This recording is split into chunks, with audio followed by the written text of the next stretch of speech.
其实做人呐，真的好难的。善良的个又被人家利用，老实的自个又被人家欺负，过好啊自个又遭人家妒忌，过差的自个又唔被人家尊重。你心眼多嘅话，又话你眼冤枉；你心眼少嘅话，又话你无脑。做得再好，都被人家讨厌；付出再多，都唔可能人人都中意你。所以讲，做人难，难做人。我中意喊朋友过好我自家嘅，骗人啥叫按样面讲，就点佢样面讲。看开啲，想开啲，把心态放好啲就可以了。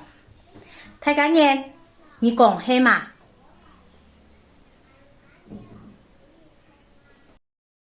抖音。